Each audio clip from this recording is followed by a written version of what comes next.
While SUVs and crossovers continue to take over the new car market, there's still a subset of people who like to travel in luxury sedans. And Cadillac's continuation with the CT4 and CT5 luxury sedan models show that there are still a few brands that'll give it to you. The upgraded motor in the premium luxury CT4 here is the 2.7 liter turbo inline-4, giving you some more power and smooth performance. But what sort of fuel economy can you expect with it? Well, let's go find out.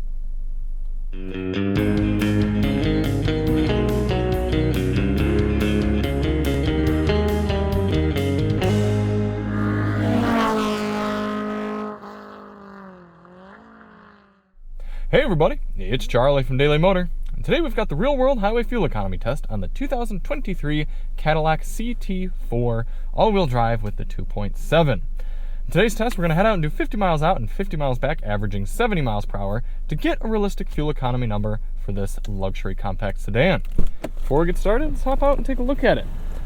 In an all-new color, looking quite beautiful, I might say, with the chrome accents and the lighter color wheels. This is how a little luxury sedan should look, and it has a lot of things to like about it as well.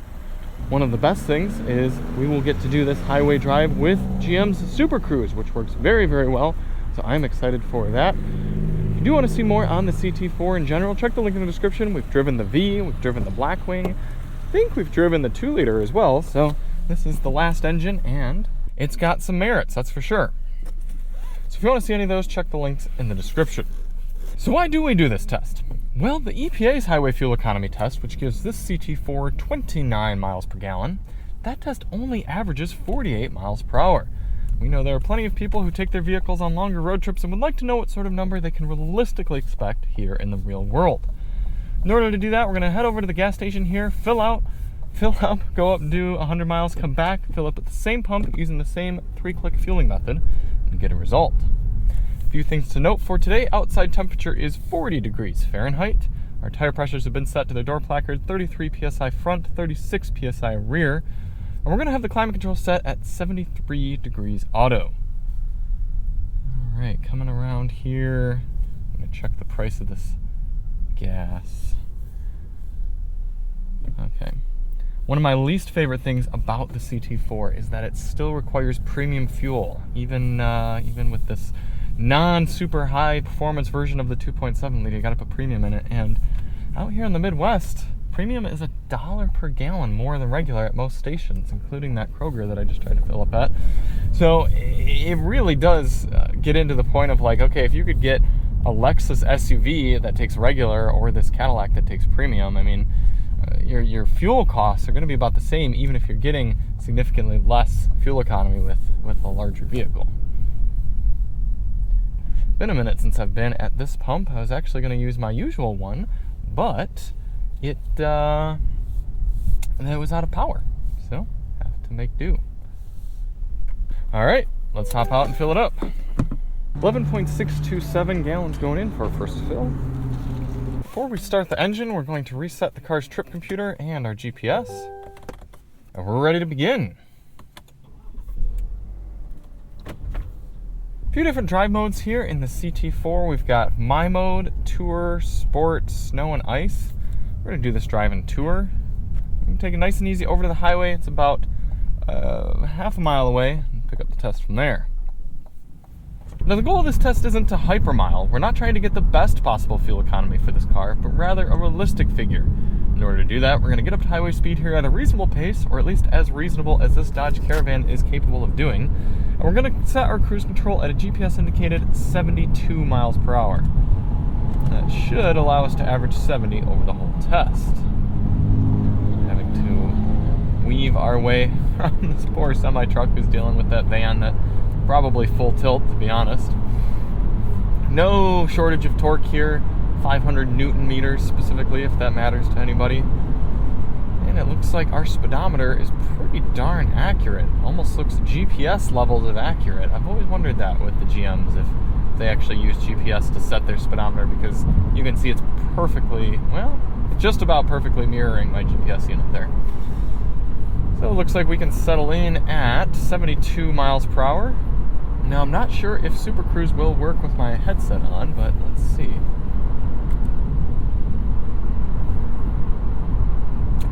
So it sees my eyes. So as you can see, I am safe to take my hands off the wheel and simply monitor the situation. And as I'm cruising along here, if we come up on slower traffic, it will merge itself over automatically because it's the type of Super Cruise that does that. Not like the Cruise on the Bolts that won't change lanes for you. Oh, it's having trouble seeing my eyes. There we go. The camera's not helping. But other than that, this seems like a pretty calm place to be. Looking forward to this trip. And yeah, we're going to test out the Bose audio system and catch up with you at the end. In the meantime, enjoy this time lapse of the entire trip.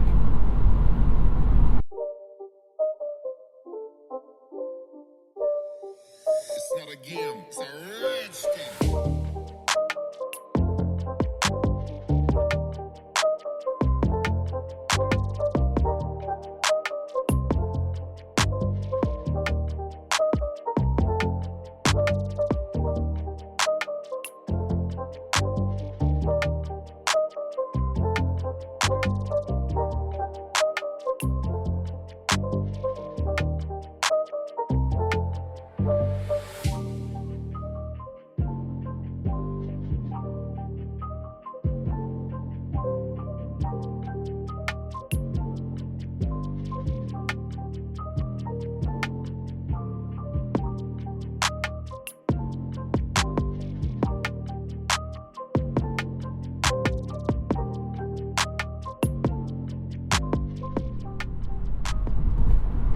Coming into the end of the highway fuel economy test here in the CT4, it's a fairly pleasant place to be on the highway.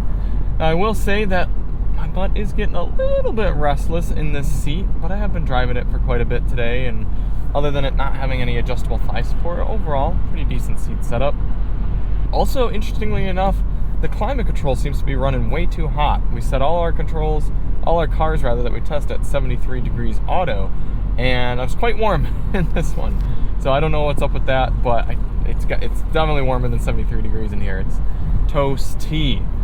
But fuel economy is doing quite a bit better than the EPA estimate. We're getting 32.5, at least according to the vehicle's trip readout. We're going to verify that with the pump when we get back, but yeah, I would believe that. I mean, it stands to reason that sedans tend to do better at cruising steady state speed because they're more aerodynamic than a crossover and more likely to do better at a higher steady state speed sort of test.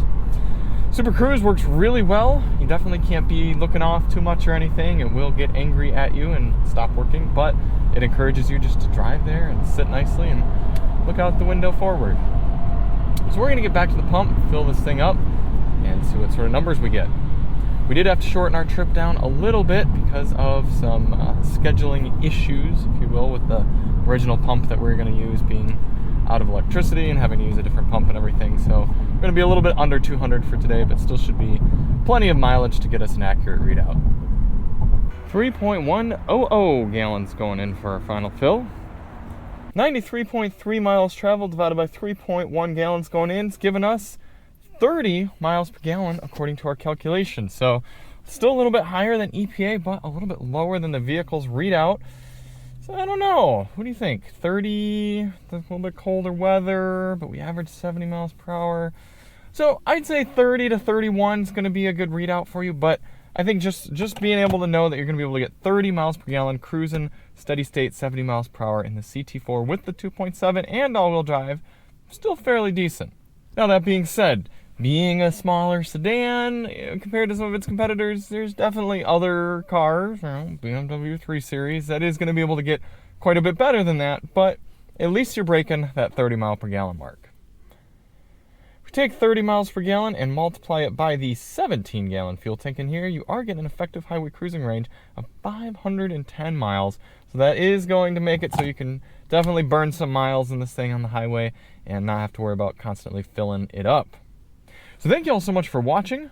If you do want to see more on the CT4, check the link in the description. We've also reviewed all the other powertrains, and we'll see you on the next one. I'm Charlie from Daily Motor, and as always, drive on.